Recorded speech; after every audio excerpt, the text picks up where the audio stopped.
So hey guys, hello and welcome to HS academy, authentic and reliable knowledge.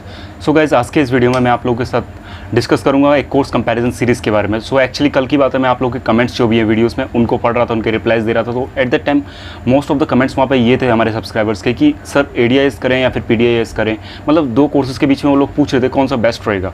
सो इससे एक thought मेरे दिमाग में आया कि हमें एक कोर्स कंपैरिजन सीरीज़ अपने चैनल पर स्टार्ट करनी चाहिए, जिससे कि जो लोग इन चीज़ों में कन्फ्यूज हैं they will get some idea which one is best for them and which will be beneficial for them in the near future.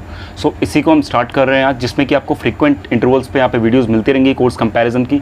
But ये जो सीरीज़ हमारी होगी, ये हमारी जो निबॉश की प्रिपरेशन सीरीज़ चल रही है, एग्जाम प्रिपरेशन सीरीज़ में, जिसमें आपको मैं डेली लाइफ बेसिस पे क्लासेस देता हूँ, उसको कुछ अफेक्ट नहीं करेगी। वो आज भी चलेगी, जो निबॉश की हमारी सीरीज़ है वो आज भी चलेगी एंड कंटिन्यूस चलती रहेगी until and unless will finish the syllabus.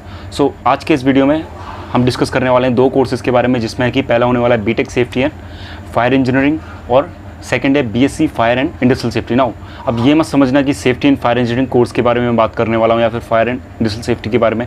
BSc जो भी फायर एंड सेफ्टी की जितनी भी होती हैं, fire and hazard management, fire and safety, या फिर बीटेक फायर इंजीनियरिंग या फिर फायर टेक्नोलॉजी सेफ्टी मैनेजमेंट, मतलब दोनों डोमेन जो मेन रहेंगे वो बीटेक बेस्ट है या फिर बीएससी बेस्ट है। सेफ्टी में बीटेक करें या फिर बीएससी करें। Okay, this is going to be our topic guys. So video आप लोगों के लिए बहुत ज़्यादा इन्फॉर्मेटिव यहाँ पे होने वाला है। लेकिन वीडियो में जाने से पहले अगर आप हमारे चैनल पर नए हैं, आप फर्स्ट टाइम हमारे चैनल पर विजिट कर रहे हैं, then you should subscribe to our channel for the every video, because मैं इसी तरीके की टॉपिक आप लोगों के लिए लेके आते रहता हूँ रेगुलर इंटरवल्स पे। So you can subscribe to our channel and hit the bell icon for the notification of every single video that I upload. So let's get straight to the video. So सबसे पहले बात करते हैं यहाँ पे BTech के course के बारे में। तो देखिए, बीटेक की अगर आप बात करें, BTech safety and fire engineering, तो बेसिकली ये 4 साल का एक कोर्स है। ओके, अंडर ग्रेजुएट प्रोग्राम है, जिसमें कि सेफ्टी एंड फायर इंजीनियरिंग पे ज़्यादा एम्फेसिस किया जाता है। मतलब ज़्यादा पढ़ाई जो होती है फायर एंड सेफ्टी इंजीनियरिंग की होती है। नाउ इसके बेनिफिट्स आपको क्या हैं? तो देखो, अगर आप बीटेक सेफ्टी एंड फायर के लिए जा रहे हो, ठीक है, सो इस वीडियो के लास्ट में मैं आप लोगों को ये भी बताऊंगा कि कौन सा मेरे according as per my opinion going to be best for you guys. So अगर आप इस कोर्स के लिए जा रहे हो तो देखो, यहाँ पे टेक्निकल कॉन्सेप्ट्स आपके लिए बहुत ज़्यादा आने वाले हैं। आपको यहाँ पे स्टोरीज नहीं पढ़ाई जाएंगी जो कन्वेंशनल सेफ्टी में पढ़ाई जाती हैं, जो अदर कोर्सेज में लाइक परमिट पढ़ा दिया, ओके, व्हाट इज, मतलब टोटली थ्योरीज स्टोरीज टाइप के जो होते हैं ना कॉन्सेप्ट्स, वो नहीं आने वाले हैं इसमें। ठीक है, तो 4 साल का आपका कोर्स है, जिसमें कि 8 सेमेस्टर्स होने वाले हैं आप लोगों के। ओके, नाउ अगर हम बात करें इसमें सब्जेक्ट्स आपके कौन कौन से हैं, तो मैंने यहाँ पे मेजर सब्जेक्ट्स आप लोगों के लिए कुछ लिख के रखे हैं, जो स्पेशलाइज सब्जेक्ट्स हैं इसमें, और जो आपको अदर कोर्सेज में नहीं मिलने वाले हैं। तो मैं आपको एक एक करके बताता हूँ यहाँ पे कौन कौन से सब्जेक्ट्स हैं और इनका मीन क्या है एक्चुअली। ओके, तो पहला सब्जेक्ट यहाँ पे आपके लिए fire engineering materials and fire control. तो देखो, fire engineering materials and fire control, इसमें आप क्या सीखने वाले हो? इसमें बेसिकली आपके जो मटेरियल हैं, फायर रेजिस्टेंस कंस्ट्रक्शन करने के लिए मटेरियल्स हमें चाहिए होते हैं। ठीक है, मटेरियल साइंस के बेसिकली आप इसे पढ़ोगे, कैसे मटेरियल्स को, प्रॉपर मटेरियल को चूज़ करा जाए, ताकि जो फायर का स्प्रेड है, पैसिव फायर प्रोटेक्शन में हम उन मटेरियल्स को प्रॉपरली यूज़ कर सकें। ओके, तो इसमें ये सीखने वाले हो आप। सेकंड यहाँ पे केमिकल इंजीनियरिंग। अब केमिकल इंजीनियरिंग के ऊपर पढ़नी है सर आपको, तो ये केमिकल इंजीनियरिंग में प्रोसेस टेक्नोलॉजी का आपको कॉन्सेप्ट लेने वाले हैं, because process safety is one of the crucial part in the safety. As you know, process safety हम लोग को पढ़ना रहता है, तो इसमें आपको प्रोसेस डायनामिक्स की, process what is process and types of process, इनकी अंडरस्टैंडिंग होनी चाहिए, प्रोसेस टेक्नोलॉजी की अंडरस्टैंडिंग होनी चाहिए। ओके, तो ये केमिकल सेफ्टी डोमेन के अंदर आता है, लेकिन जो हमारी अप्रोच है वो टेक्निकल अप्रोच रहने वाली है। मींस केमिकल सेफ्टी में जनरली हम क्या पढ़ते हैं कि भाई एमएसटीज को पढ़ा दिया, केमिकल कैसे स्टोर करने हैं, कैसे ट्रांसफ़र करने हैं, ठीक है, तो ये हम पढ़ते हैं। लेकिन यहाँ पे जो है वो टोटली टेक्निकल अप्रोच है। एक पर्टिकुलर केमिकल इंडस्ट्री में, ऑयल एंड गैस प्लांट में आप किस तरीके से जो प्रोसेस सेफ्टी है उसे कैसे मेंटेन कर सकते हैं। ओके, तो थर्ड सब्जेक्ट की अगर हम बात करें तो principles of fire engineering design, आप किस तरीके से बिल्डिंग्स को डिज़ाइन कर सकते हैं। तो अगेन यहाँ पे टेक्निकल एस्पेक्ट्स है। आप यहाँ पे सॉफ्टवेयर्स, वेरियस सॉफ्टवेयर्स, अलोहा हो गए या फिर कैड हो गया, स्प्रिंग 3D, फायर कैट, इस तरीके के जो सॉफ्टवेयर हैं, एडवांस सॉफ्टवेयर्स है, उनको यूज़ करना सीखेंगे यहाँ पे। नेक्स्ट है process instrumentation and control engineering. Now functional safety के पर्सपेक्टिव से बहुत ज़्यादा इंपॉर्टेंट है, जो आपने देखा होगा process instrumentation. If you don't know that instrumentation, so I will make a separate video on that, what is the role of instrumentation in the process. अब इंस्ट्रूमेंटेशन जनरली समझ लो कि देखो, प्रोसेस जब भी होती है, आपने देखा होगा छोटे छोटे डिवाइसेस वहाँ पे लगे रहते हैं, कभी वेल्व लगी रहती है, कभी फ्लो मीटर लगे रहते हैं, कभी फ्लो स्विचेस लगे रहते हैं। ओके, तो ये सब इंस्ट्रूमेंटेशन के अंदर आते हैं, जो प्रोसेस कंट्रोल में बहुत ज़्यादा हेल्प करते हैं। तो इनके बारे में भी आपको जानना बहुत ज़रूरी है, बिकॉज जब आप FMEA करेंगे, failure mode effects analysis, hazard operability studies, so at the time you should have a knowledge of all that. Okay, ताकि आप फंक्शनल सेफ्टी भी एश्योर कर सकें, because functional safety is the crucial part of process safety. Now other जो subjects उन पर बात करें तो environmental engineering and management, because आप एज अ EHS ऑफिसर और EHS इंजीनियर अगर काम कर रहे हो तो इन्वायरमेंट के एस्पेक्ट भी वहाँ पे आएंगे, आपको पॉल्यूशन कंट्रोल की यहाँ पे टेक्निक्स पता रहनी चाहिए, किस तरीके से पॉल्यूशन कंट्रोल किया जाता है, एसटीपी ईटीपी कैसे आप ऑपरेट करते हैं, तो इनके जो डायनामिक्स हैं, इनके जो डिज़ाइंस हैं, ये भी आपको यहाँ पे पढ़ाए जाएंगे, इनके जो फंक्शंस हैं वो भी आपको यहाँ पे पढ़ाए जाएंगे। As you know technical aspects हम पढ़ने वाले हैं इस सब्जेक्ट्स में।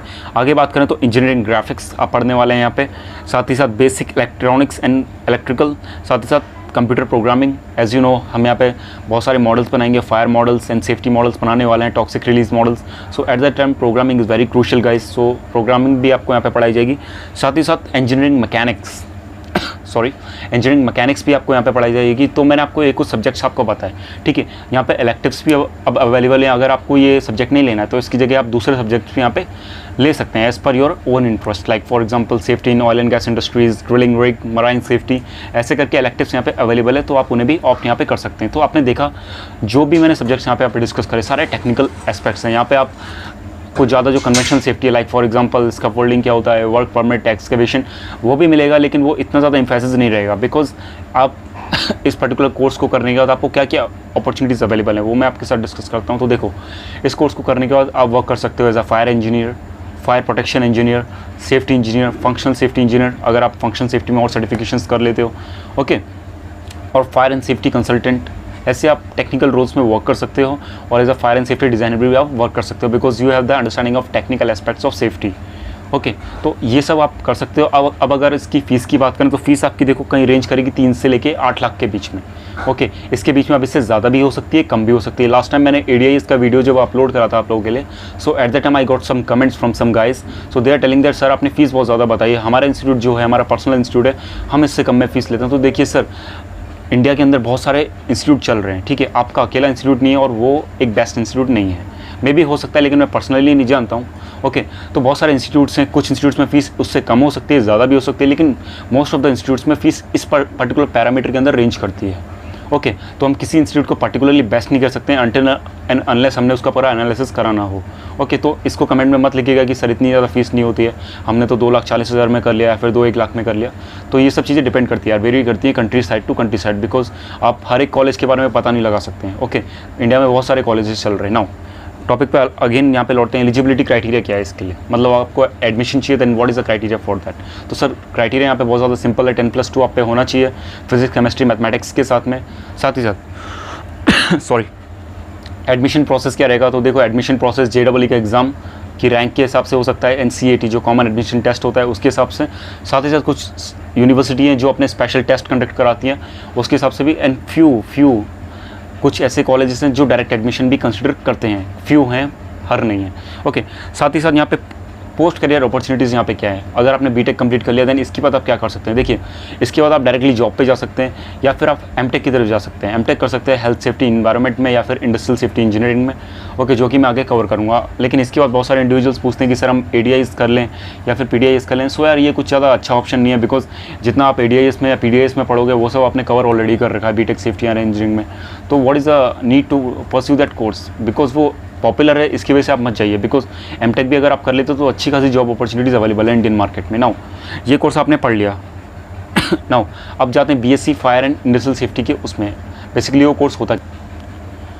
तो BSc fire safety, fire and industrial safety, fire and hazard management, fire technology and safety management, जो भी BSc हो जो फायर एंड सेफ्टी से रिलेटेड है उसको मैं यहाँ पे डिस्कस कर रहा हूँ। तो देखो BSc जनरली रेंज करते हैं 3 साल की, ओके, जिसमें कि सेमेस्टर पैटर्न भी अवेलेबल है, नॉन सेमेस्टर पैटर्न भी अवेलेबल है। अब ये वेरी करता है इंस्टीट्यूट टू इंस्टीट्यूट, कौन से इंस्टीट्यूट्स कैसा पैटर्न यूज़ कर रहे हैं, ओके, उनकी यूनिवर्सिटीज़ कौन सा पैटर्न को यूज़ कर रही है। ना अब इसकी अगर हम बात करें तो इसमें मेजर सब्जेक्ट्स की अगर मैं आपसे बात करूं क्या क्या सब्जेक्ट्स आपको पढ़ने के लिए मिलते हैं, तो देखो फायर साइंस का यहाँ पे सब्जेक्ट है जिसमें आप थियोरेटिकल अप्रोच रहेगी अगेन, क्योंकि ये एक साइंस डिग्री है। सो टेक्निकल के बजाय यहाँ पे थियोरेटिकल अप्रोच ज़्यादा रहेगी, साइंटिफिक प्रिंसिपल्स आपको पढ़ने को मिलेंगे।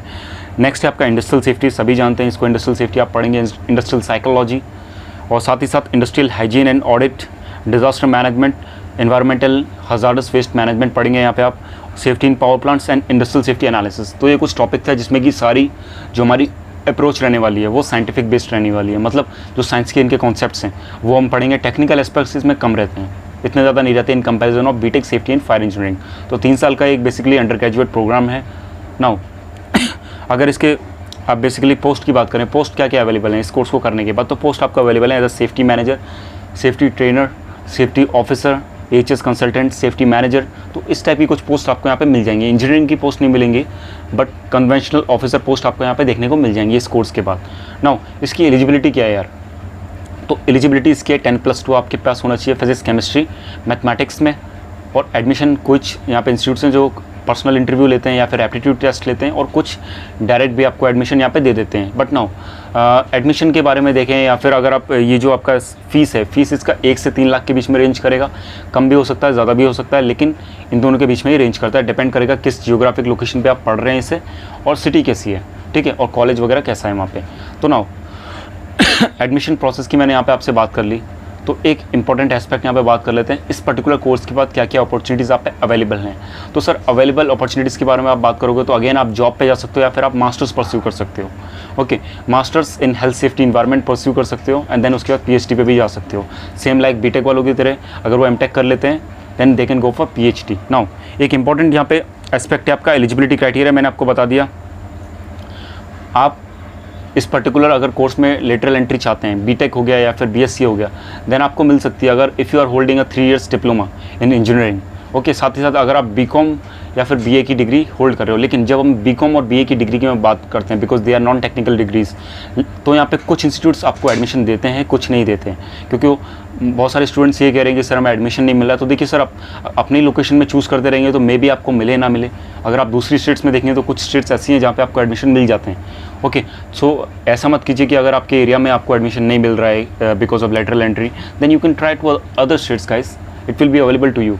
सो ये था एनालिसिस BSc एंड बीटेक का। नाउ अब एक बात कर लेते हैं इन दोनों में से बेटर क्या है। तो देखिए, अगर आपको टेक्निकल चीज़ें पसंद हैं, ओके, आप ऐसा इंजीनियर काम करना चाहते हैं, बिकॉज अगर इन दोनों में कंपैरिजन करोगे तो BTech safety and fire engineering top पे जाता है, बिकॉज यहाँ पे आपको साइंटिफिक प्रिंसिपल्स पढ़ने के लिए मिलते हैं, जो टेक्निकल थिंग्स हैं वो सीखने को मिलती है। और जैसा कि आपको पता है आजकल मार्केट में टेक्निकल जो इंडिविजुअल्स हैं उनकी ज़्यादा डिमांड है इन कंपैरिजन ऑफ साइंटिफिक वालों की। ओके, सो आप बीटेक को ऑप्ट कर सकते हैं, ठीक है। इसके जो कॉलेजेस हैं, कॉलेजेस बेटर कॉलेजेस हैं या फिर बेस्ट कॉलेजेस हैं, उसका मैं एक पर्टिकुलर लेके आऊँगा आप लोगों के लिए, कॉलेज रिव्यू सीरीज़ लेके आऊँगा, जिसमें मैं जो बेस्ट कॉलेजेस है आप लोगों के साथ डिस्कस करूँगा, ठीक है। तो इसमें आपको पता चल जाएगा एक अंडरस्टैंडिंग। बहुत सारे हमारे सब्सक्राइबर्स पूछते रहते हैं सर कौन सा कॉलेज बेस्ट रहेगा, which one is best according to you, so मैं वो सब कवर करूँगा उस चीज़ में।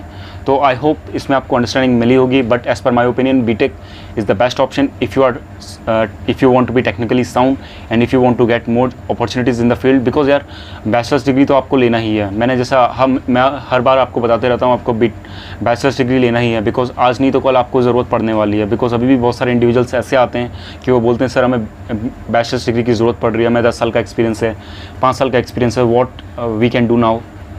सो इट्स बेटर ना, अगर आप पे 12th पास हैं या फिर कोई भी डिग्री है, then you can go for that ना। बहुत सारे यहाँ पे जो नॉन साइंस स्ट्रीम के स्टूडेंट्स हैं, जो BA या BCom के स्टूडेंट्स हैं, वो ये लोग पूछेंगे कि हमें कौन सा कोर्स करना चाहिए, हम तो दोनों में से किसी के लिए एलिजिबल नहीं है। Then sir I will take a separate video for you guys, which course will be beneficial for you. आपको यहाँ पे कौन सा कोर्स के लिए ऑप्शन करना चाहिए। इन दोनों में तो आपको एडमिशन नहीं मिल सकता, लेकिन कॉमर्स वालों के लिए यहाँ पे कुछ अवेलेबिलिटी रह सकती है। जो हमारा BSc fire and industrial safety course है, कुछ मैंने कॉलेजेस को पर्सनली देखा है जो एडमिशन देते हैं। ओके, तो they can try for BSc course, BTech में तो उन्हें एडमिशन नहीं मिल पाएगा। So I take a separate video for that these guys, how they can make a successful career in health and safety, those who are from non tech background, those who are from commerce and arts. So ये था guys analysis पूरे topic का। अगर आपको video पसंद आया तो video को लाइक कीजिए, शेयर कीजिए, इन चैनल को सब्सक्राइब कर दीजिए, साथ ही साथ बेल आइकन को हिट कर दीजिए ताकि आपको नोटिफिकेशन यहाँ पे हर वीडियो की मिलते रहे। साथ ही साथ जो हमारा सेशन है वो 4 बजे से आज स्टार्ट होने वाला है, NEBOSH element number 3 exam preparation series. So stay tuned on the channel. So thank you for listening as always, God bless you all.